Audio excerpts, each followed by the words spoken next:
हमसे छोटा कोई गलती करता है तो हम उसे डाँटते हैं और समझाते हैं, समझाने की कोशिश करते हैं ताकि वो अच्छे रास्ते पे और अच्छा काम करे, अच्छा कदर करे और अच्छे लोगों के साथ रहे, बुरी आदतें ना पकड़े और अच्छा इंसान बने।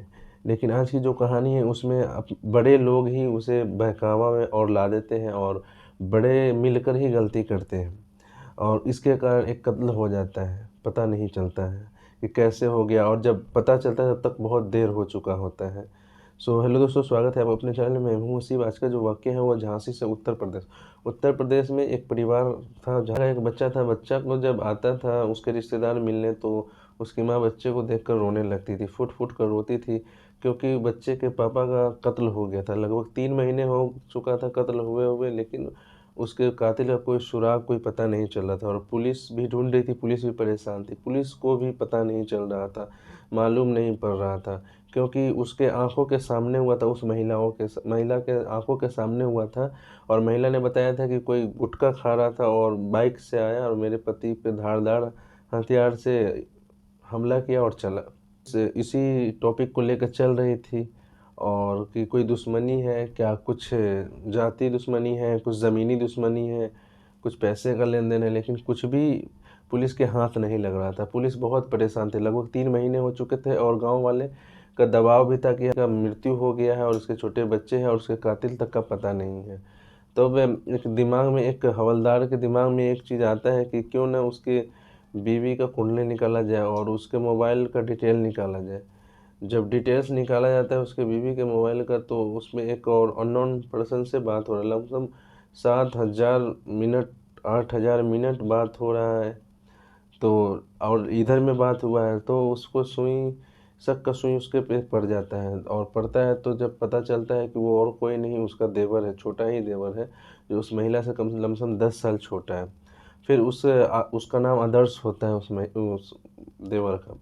फिर जब उस आदर्श को उठाया जाता है, पूछताछ के लिए बुलाया जाता है तो वो हकलाने लगता है और वो बोलना बोलता नहीं है, पसीने-पसीने हो जाता है। तो फिर बोलता है कि तुम्हारी भाभी जो है वो सब कुछ बता दी, हम जानते हैं तुम्हारे और तुम्हारी भाभी के अवैध संबंध है। तब और वो डर जाता है, डरने के बाद वो बताता है। फिर कहानी नया सामने आता है निकल के और एकदम परेशान हो जाता है, पुलिस भी हैरान हो जाते हैं सुन के।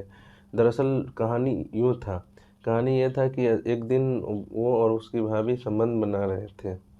तो अचानक से उसके भाई सामने आ गया और अब आने के बाद वो देखा और भाई को 2-3 चाँटा लगाया और उसको भगा दिया। भगाने के बाद जब भाभी को भी पीटा गया और पीटने के बाद इसको अच्छा नहीं लगा और ये चला गया वहाँ पर से और उसको डरा दिया कि अगर, और धमकाया कि अगर तुम यहाँ दोबारा आए तो तुम्हारा अंजाम बुरा होगा। उसके बाद बीवी की पिटाई कर दी, करने के बाद उसको भी धमकाया और धमकाने के बाद फ़ोन लेकर छीनकर फ़ोन को तोड़ दिया। उसका तो कोई फ़ोन नहीं था, लेकिन वो देवर ऐसे नहीं रह सकता था क्योंकि उसको लत लग चुका था। आए दिन जहाँ भी मिलता था वो संबंध बनाता था, जहाँ भी मिलता था वो गलत काम करता था वो दोनों एक दूसरे के साथ।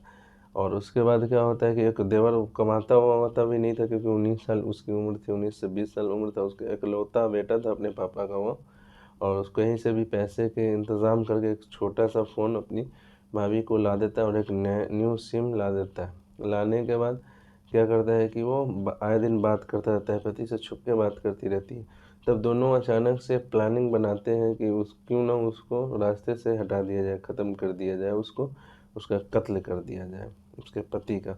एक पत्नी अपने ही पति के कत्ल का वो एक इंतज़ाम कर रही है और प्लानिंग बना रही है। फिर क्या होता है कि दोनों एक प्लानिंग बनाते हैं कि क्यों ना तुम, कुछ दिनों उसको डेट नहीं मिल रहे थे कि फिर अचानक से एक दिन आता है और बोलती है कि आज हम दोनों खेत में जाने वाले हैं। लगभग उस दोनों को पकड़ाए हुए जो पति ने देखा था, उसको देखे हुए 1 महीना गुजर चुका था। तो वो मूँगफली वगैरह का खेती करता था तो बोलती है कि क्यों ना हम खेत में जा रहे हैं, उधर से थोड़ा लेट कर देंगे और तुम गन्ने के खेत में रहना और पीछे से धारदार हथियार जो भी फावड़ा-वावड़ा है उसी से तुम ऐसा हमला करना कि एक ही में वो मर जाए। ये प्लानिंग पत्नी का। दूरी पे आगे-आगे चल रही होती है महिला, थोड़ा आगे और थोड़ा 10-15 कदम पीछे उसका हस्बैंड चल रहा होता है। अचानक से पीछे खेत से निकलता है, जंगल से, और निकलने के बाद वो उसके ऐसा सर पे मारता है धारदार हथियार से कि वो एक ही चपेट में वो मतलब दम तोड़ देता है। दम तोड़ने के बाद जब उसको छिपाने की, उसके लाश को छिपाने की दोनों ने कोशिश भी की थी, लेकिन वो छिपा नहीं पाता है क्योंकि और भी आने जाने का इंसानों का वो लगा हो रहता है। उसके बाद शोर मचाने लगती है और इसको भगा देती है कि तुम भाग जाओ यहाँ से, और वो शोर मचाने लगती है कि देखो मेरे पति को कोई मार दिया।